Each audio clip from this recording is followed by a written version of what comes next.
Bonjour à tous et bienvenue dans ce module de formation dédié au statut auto-entrepreneur, à l'entrepreneuriat et à toutes les dimensions légales qui tourneront autour de votre boutique. On va se poser quelques questions aujourd'hui sur notamment la création, comment créer son statut auto-entrepreneur et quelles sont un petit peu toutes les modalités de ce statut.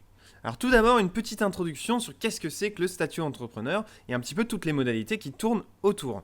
C'est le statut officiel le plus simple pour se lancer dans un business, que vous fassiez de la prestation de services ou alors de la vente de produits comme on va le faire en e-commerce. C'est vraiment le plus simple pour se lancer. Vous allez voir, ça met 5 minutes pour créer le statut et ensuite vous pouvez facturer des clients, avoir une activité légale, un siret et vous verrez, c'est vraiment très très simple. Alors je fais juste une petite aparté au niveau du terme. Le terme auto-entrepreneur aujourd'hui sur le plan légal n'existe plus. C'est le régime micro-entrepreneur qui régit en fait tout l'aspect de ce type de société. Par contre, effectivement, dans le jargon, au quotidien, vous allez toujours entendre les gens parler du régime auto-entrepreneur. Mais il faut bien savoir que c'est la même chose, régime auto-entrepreneur et régime micro-entrepreneur. Donc vous allez voir, quand on créera le statut ensemble, que la déclaration est 100% gratuite pour les activités commerciales, c'est-à-dire les activités de prestation de services et les activités de vente de produits. Petit point encore, pour un peu préciser tout ça, on va parler exclusivement de la situation des e-commerçants, c'est-à-dire on va s'intéresser à la vente de produits en ligne, au e-commerce, qui est considéré comme une activité commerciale et qui implique une inscription au RCS, obligatoire, c'est-à-dire le registre du commerce et des sociétés, et vous verrez qu'on va le faire ensemble. Donc ensuite, petit sommaire de ce dont on va parler dans cette formation. Tout d'abord, on va voir les informations indispensables à connaître, à savoir en termes de statut auto-entrepreneur, et ensuite, on ira le créer ensemble, donc toutes les étapes à suivre pour créer le statut et s'inscrire au RCS. Donc en termes d'informations à savoir, tout d'abord, c'est le plafond d'activité. Nous allons uniquement parler de la situation des e-commerçants, c'est-à-dire qu'on va parler de l'activité de vente de produits. Donc actuellement, les plafonds sont élevés à 170 000 € hors taxes par an. Donc c'est une activité de vente de marchandises et qui inclut donc le e-commerce. En termes de charges sociales, vous allez devoir payer 12,5% de votre chiffre d'affaires car vous êtes des activités de vente de marchandises et ce qui inclut donc le e-commerce. Par rapport à ça, qu'est-ce qui est très intéressant, c'est que si vous ne faites pas de chiffre d'affaires, vous n'avez pas de cotisation sociale à payer. Donc, vous faites 0 vente, vous payez 0 cotisation sociale. Donc ça, c'est quand même très intéressant avec ce statut, c'est que vous vous lancez vraiment sans risque, vous n'avez rien à payer au niveau légal en termes de charges sociales si vous ne faites pas de chiffre d'affaires. En termes de TVA, l'auto-entrepreneur est non assujetti à la TVA. C'est-à-dire que vous n'avez pas de TVA collectée et pas de TVA déductible. Quand vous achetez ou que vous revendez des produits, vous ne pouvez ni récupérer ni facturer la TVA, tout étant hors taxe pour l'auto-entrepreneur. Autre chose à savoir, c'est qu'il va falloir passer en hors taxe sur votre espace d'administration. Pour ça, c'est très simple. Vous allez dans votre profil, dans les éléments de facturation, et vous allez pouvoir changer de assujetti à la TVA à non assujetti à la TVA. Mais ne vous en faites pas. À la fin de cette vidéo, on va vous montrer tout ce qu'il faut changer dans votre espace d'administration une fois que vous êtes lancé en auto-entrepreneur. Et à ce moment-là, on va le faire ensemble. Donc, attendez la fin de cette vidéo afin de le changer dans votre espace d'administration. Dernière chose à savoir à propos de la TVA, c'est que vous avez un seuil pour cette franchise de TVA qui est de 82 000 € de chiffre d'affaires par an. Une fois que vous le dépassez, il va falloir que vous fassiez une déclaration pour facturer et récupérer la TVA en tant qu'auto-entrepreneur. Petite chose à savoir aussi, c'est que à partir de ce même seuil, il n'est plus rentable pour vous de payer vos charges sociales, vos cotisations sociales sur le chiffre d'affaires comme vous le faites en tant qu'auto-entrepreneur. Donc nous, ce qu'on vous conseille, c'est une fois que vous avez passé ce seuil de 82 000 €, plutôt que de vous rendre assujetti à la TVA, eh bien, changez de statut, passez sur une entreprise individuelle, une SAS ou une SA. Une petite chose à savoir en plus sur le plan légal, c'est qu'il est obligatoire d'avoir un compte bancaire dédié à votre activité. Attention, je n'ai pas dit qu'il vous faut un compte professionnel. Vous pouvez avoir un compte personnel dans n'importe quelle banque que vous voulez. Néanmoins, ça doit être un compte dédié à votre activité sur lequel les mouvements bancaires se font uniquement par rapport à votre entreprise, à votre auto-entreprise. Donc ça, c'est vraiment quelque chose qu'il faut savoir. Alors, on continue un peu sur nos informations à savoir. Un petit point sur les impôts. Donc, on a vu un petit peu les cotisations sociales. Maintenant, on va voir les impôts sur le revenu. Vous avez 2 choix à la création de votre statut. Le premier choix, vous prenez l'option prélèvement libératoire de l'impôt sur le revenu. À ce moment-là, au moment de votre déclaration mensuelle ou trimestrielle, vous allez avoir 1% de votre chiffre d'affaires, en plus de vos cotisations sociales, qui va partir pour vos impôts.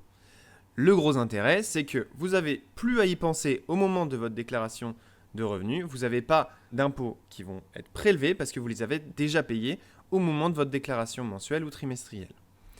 La seconde option, c'est vous ne prenez pas l'option prélèvement libératoire de l'impôt sur le revenu. Et à ce moment-là, c'est exactement comme vous allez déclarer vos salaires en tant que salarié, c'est-à-dire qu'au moment de votre déclaration annuelle de l'impôt sur le revenu, vous allez payer votre impôt de votre activité auto-entrepreneur sur vos impôts globaux. Ça va s'ajouter à vos impôts globaux. Donc là, pour le coup, ça sera annuel au moment de votre déclaration d'impôt sur le revenu. En termes de déclaration de chiffre d'affaires, ça se fait uniquement en ligne et vous avez le choix entre une déclaration mensuelle ou trimestrielle. On va voir à quel moment il faut le faire au moment de la déclaration. C'est hyper simplifié. Alors, dernière slide sur les informations à savoir par rapport au statut auto-entrepreneur. Alors, je sais, on n'est pas sur la partie la plus sexy du e-commerce. C'est peut-être un petit peu rébarbatif pour vous, mais il faut que vous soyez bien conscient de tout l'aspect administratif, légal, qui encadre en fait la profession d'e-commerçant.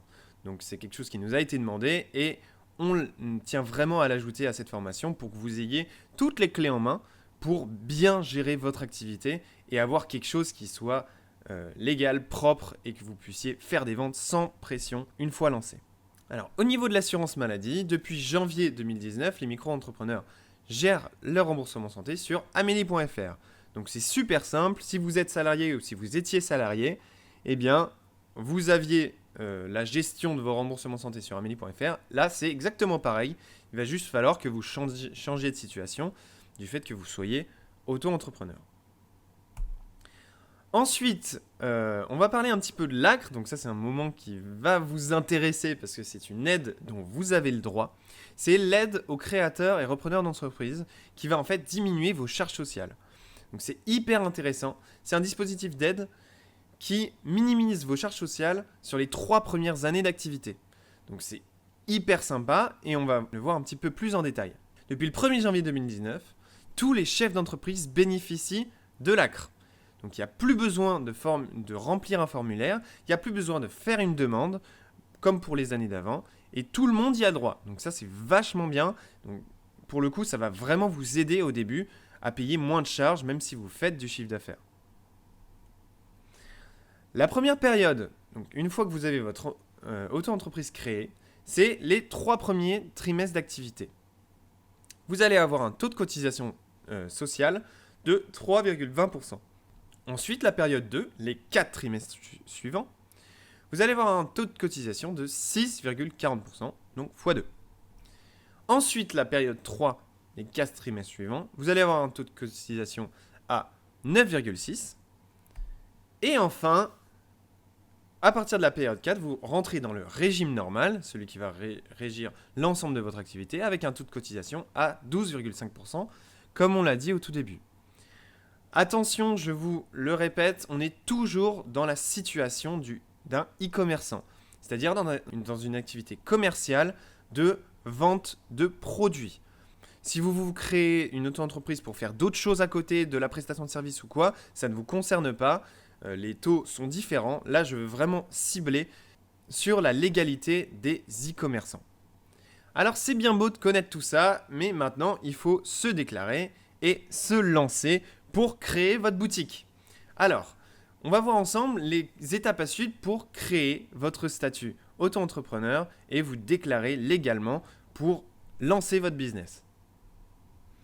La première chose, c'est de vous immatriculer au RNU, le Registre national des entreprises. Pour ça, c'est très simple. On va se donner rendez-vous sur autoentrepreneur.ursaf.fr et on va déclarer notre activité. C'est une inscription gratuite et vous allez bénéficier automatiquement de l'ACRE. Donc c'est vachement bien. Et par contre, pensez bien à scanner votre carte d'identité recto verso et à la laisser sur votre ordinateur parce que vous en avez besoin lors de la déclaration. Alors c'est parti, on se retrouve sur autoentrepreneur.ursaf.fr. Alors nous voilà sur autoentrepreneur.ursaf.fr et on va pouvoir se lancer dans la déclaration. Donc ici, quand vous êtes sur la page d'accueil, vous avez tout plein d'informations sur le statut, très pratique. N'hésitez pas à aller cliquer dessus pour avoir des informations complémentaires à ce que j'ai dit tout à l'heure. Ici, vous allez pouvoir créer votre auto-entreprise et ensuite, plus tard, vous pourrez la gérer ici. Alors, on va donc créer mon auto-entreprise. Et puis ici, vous souhaitez débuter une activité d'auto-entrepreneur. Eh bien, allons-y. Je passe un petit peu tous les textes qui sont inclus dans les étapes, mais surtout, regardez-les. C'est important que vous lisiez bien tout, que vous sachiez bien dans quoi vous vous lancez. Alors, une fois que vous êtes sur cette page, vous allez pouvoir sélectionner votre domaine d'activité. Pour ça, vous avez juste ici un secteur d'activité Internet. Et ensuite, dans l'activité, vous avez juste à mettre boutique et vous avez boutique Internet qui va s'afficher. Donc une fois que vous arrivez ici, vous allez pouvoir faire votre déclaration de début d'activité et une fois que vous arriverez en bas, vous allez pouvoir la valider et vous déclarer automatiquement en tant qu'auto-entrepreneur. Donc c'est super simple. Je ne vais pas la faire avec vous pour que ça aille plus vite dans cette vidéo, mais je vais vous montrer un petit peu toutes les spécificités qu'il faut voir. Donc on va la revoir ensemble. Donc sexe, nom de naissance, nom d'usage, prénom et tout ça, vous pouvez le remplir. Je pense que c'est pas trop compliqué. Forain ambulant ressortissant de hors Union Européenne, hors France, ça ne nous concerne pas. Et vous mettez ensuite votre adresse, votre domicile personnel, code postal, commune et tout ça. On est tout bon. Choix de statut pour le conjoint ou partenaire, lié par un pacte civil de solidarité travaillant régulièrement dans l'entreprise. Là, vous pouvez rajouter, déclarer votre conjoint si vous en avez. Ensuite, vous pouvez mettre l'option EIRL, mais ça ne nous concerne pas. Vous pouvez vous renseigner un petit peu plus, mais vous n'en avez pas besoin en tout cas pour vous lancer.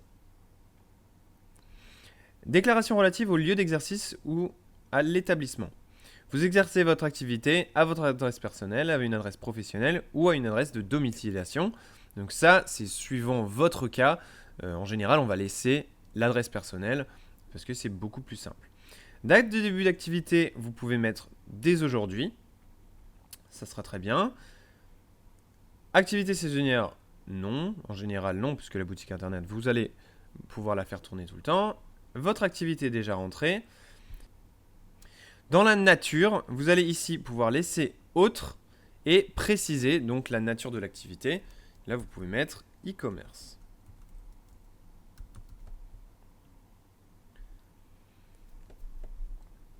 Ensuite, déclaration sociale. Alors là, c'est très important. Attention, vous allez faire un choix. Dans l'option de versement, comme je vous avais dit dans l'introduction, vous pouvez verser de façon trimestrielle ou mensuelle vos cotisations sociales. Donc là, pour le coup, le choix dépend entièrement de vous. Soit vous décidez de le faire mensuellement afin d'y penser plus souvent et de prendre l'habitude de le faire une fois par mois, soit vous le faites de façon trimestrielle pour le faire moins de fois dans l'année. Donc vous avez vraiment le choix, il n'y a pas de meilleure solution là-dessus, c'est en fonction de vous.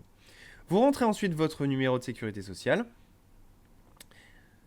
et ensuite vous mettez le cas dans lequel vous rentrez par rapport à votre activité auto-entrepreneur.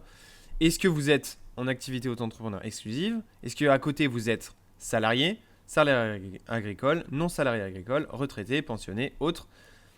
Et enfin, votre régime d'assurance maladie que vous pouvez sélectionner en fonction de votre activité. Donc si vous êtes salarié, vous allez pouvoir sélectionner le régime d'assurance maladie que vous avez avec votre entreprise. Votre conjoint est-il couvert à titre personnel par le régime obligatoire d'assurance maladie? Là, vous sélectionnez la situation dans laquelle vous êtes. Et ensuite, un autre point très important de cette déclaration, vous relevez du régime fiscal micro, option de versement libératoire de l'impôt sur le revenu. calculé sur le chiffre d'affaires ou les recettes.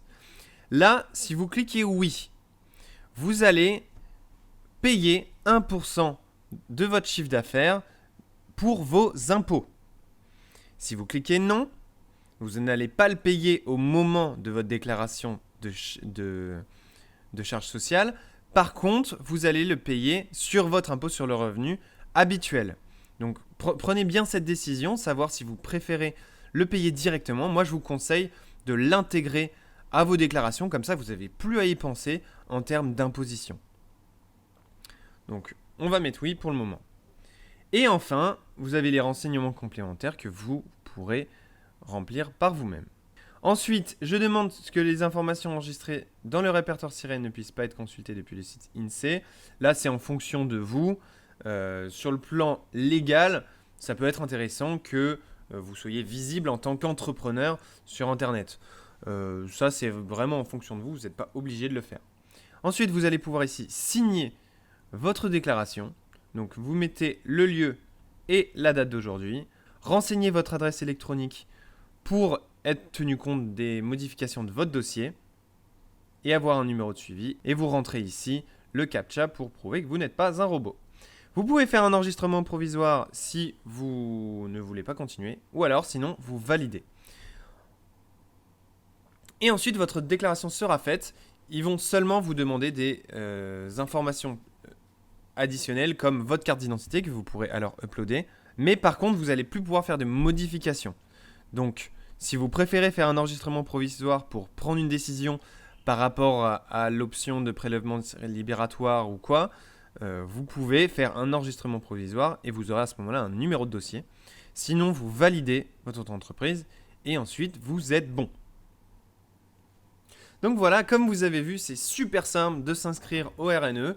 Maintenant, on va passer à l'immatriculation au RCS, le registre du commerce et des sociétés. Alors pour ça, rendez-vous sur infogreffe.fr, donc ça on va y aller juste après. Et ensuite, en termes de documents, il vous faudra un original de la déclaration sur l'honneur et de non-condamnation et de filiation. Vous allez voir un petit peu qu'est-ce que c'est comme type de document. Et bien sûr, scanner votre carte d'identité recto verso pour la joindre à votre déclaration. Il vous faudra en plus une copie de votre justificatif de domicile de moins de 3 mois au nom et prénom du micro-entrepreneur, donc une facture EDF, une quittance de loyer, ça vous connaissez sur tous les documents officiels. Donc on va aller sur Infogreffe. Alors juste une chose importante avant qu'on commence, c'est qu'il faut bien que vous ayez reçu votre numéro de sirène. Donc il faut bien que la première étape soit finie avant de vous immatriculer au RCS. C'est pas grave si vous commencez à vendre, si vous n'êtes pas encore immatriculé, vous pourrez compléter plus tard vos documents sur votre boutique, mais vous aurez besoin de votre sirène pour vous enregistrer, donc il faudra juste attendre que vous receviez les documents de votre auto-entreprise. Alors rendez-vous sur infogreffe.fr. Une fois que vous êtes ici, vous allez pouvoir vous enregistrer au RCS. Pour ça, vous allez dans Formalités au RCS. Dans Immatriculation de l'entreprise, vous allez pouvoir immatriculer une entreprise en ligne. Donc ici, vous allez pouvoir créer votre compte en rentrant votre activité, votre numéro de sirène et vos informations personnelles. Donc je vais juste vous montrer comment ça fonctionne. Voilà, ici, vous rentrez votre sirène, votre entreprise, donc ça, ce sera votre nom à vous. Dans votre secteur d'activité, vous allez descendre un petit peu, et ici à 47, vous allez voir commerce de détail, à l'exception des automobiles. Numéro de TVA intracommunautaire, vous n'en avez pas, mais ce n'est pas indispensable. Vous rentrez votre civilité, votre nom, prénom, une question pense-bête, et vous rentrez ici votre adresse. Ensuite, ici, vous cochez les cases et vous validez. Donc, une fois que vous êtes connecté, vous vous retrouvez bien sur la page d'accueil et vous verrez en haut que vous êtes bien. Donc, une fois que vous êtes connecté, vous vous retrouvez à nouveau sur la page d'accueil. Donc, vous allez dans Formalités au RCS, immatriculer une entreprise en ligne. Et là, vous pouvez rentrer dans l'immatriculation au registre du commerce et des sociétés. Dans le choix du type d'entreprise, tout ça ne vous intéresse pas vu que vous êtes auto-entrepreneur. Vous allez ici, entreprise individuelle. Et là, vous avez commerçant ou commerçant auto-entrepreneur. Vous cochez et vous mettez étape suivante. Ensuite, ici, vous remplissez vos informations. Donc ensuite, je ne vais pas faire toutes les étapes avec vous parce que vous allez voir que c'est très très simple, vous avez juste à les suivre. Par contre, il y en a beaucoup, donc pour la vidéo, ça va être un peu compliqué. Là, dans la saisie des formalités, donc on est à la seconde étape, vous allez rentrer des informations personnelles sur vous. Ensuite, quelques informations légales sur votre établissement et vos activités. Qui est le dirigeant de votre entreprise? Donc ça, vous allez pouvoir vous déclarer en tant que dirigeant. Voir comment vous faites vos déclarations sociales, les options fiscales à rentrer et enfin quelques petits renseignements en plus. Ensuite, à l'étape numéro 3, vous aurez les téléchargements de vos pièces dont je vous ai parlé tout à l'heure. Ensuite, vous aurez l'étape numéro 5 qui est le paiement, mais ne vous en faites pas, pour les auto-entrepreneurs, c'est gratuit, hein, vous êtes exonéré de déclaration de greffe. Et ensuite, le récapitulatif. Tout au long de votre process, vous aurez ce petit cadre qui est là, où vous allez pouvoir en fait enregistrer vos formalités et pouvoir les continuer plus tard. Donc si vous ne voulez pas tout faire d'un coup, vous pouvez bien sûr enregistrer et reprendre votre dossier par la suite. Alors une fois que vous avez rempli tous les champs de votre déclaration au RCS, eh bien vous allez pouvoir compléter les informations légales de votre boutique en ligne. Donc la première étape, c'est compléter vos CGV. La seconde, c'est de compléter vos mentions légales de votre site. Et enfin, c'est de rentrer votre numéro de RCS dans votre espace d'administration. Et on va le faire ensemble sur votre boutique en ligne. Alors nous voilà dans votre espace d'administration, hein, quel que soit le service que vous ayez, WheezyShop, DropEasy, FlockEasy. Et on va se rendre dans Contenu. Vous allez avoir ici page du site. Dans vos pages, vous allez voir apparaître toutes les pages que vous avez ajoutées, et notamment les mentions légales et les CGV que vous avez juste ici.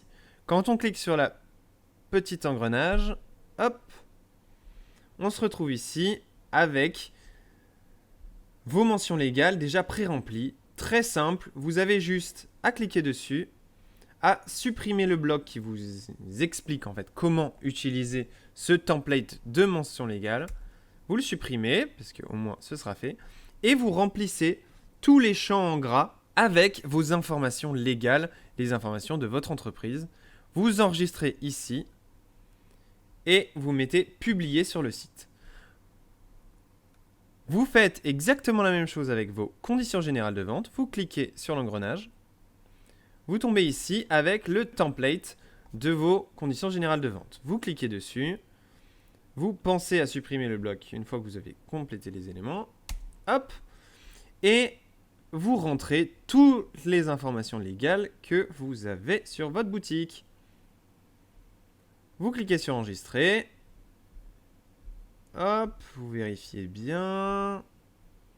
Vous publiez sur le site. Et on est tout bon. Ensuite, la dernière chose, c'est de rentrer vos dernières informations dans la rubrique informations de facturation de votre compte. Ici, vous allez pouvoir rentrer donc votre adresse, votre code postal, numéro de téléphone, nom, prénom, votre société. Donc nom, prénom aussi si vous êtes auto-entrepreneur. Et ici, vous choisissez le type d'entreprise, auto-entrepreneur, non assujetti à la TVA, hein, comme on l'a vu. Vous validez et vous rentrez votre numéro de RCS que vous avez eu lors de votre inscription au RCS. Vous cliquez sur enregistrer. Et on est tout bon. Alors voilà, on a vu un peu toute la dimension légale de votre entreprise. Alors maintenant que vous êtes créé, maintenant il va falloir se lancer pour faire des ventes et développer votre boutique. Alors petite synthèse, il va falloir vous immatriculer sur l'auto-entrepreneur.ursaf.fr. Vous immatriculer au RCS, donc sur infogreffe.fr. Gérez votre assurance maladie sur amélie.fr. Et enfin, pensez bien à faire vos déclarations mensuelles ou trimestrielles sur auto-entrepreneur.ursaf.fr. Alors voilà, je vous souhaite à tous une très bonne journée et de très bonnes ventes. À très vite pour la suite de la formation.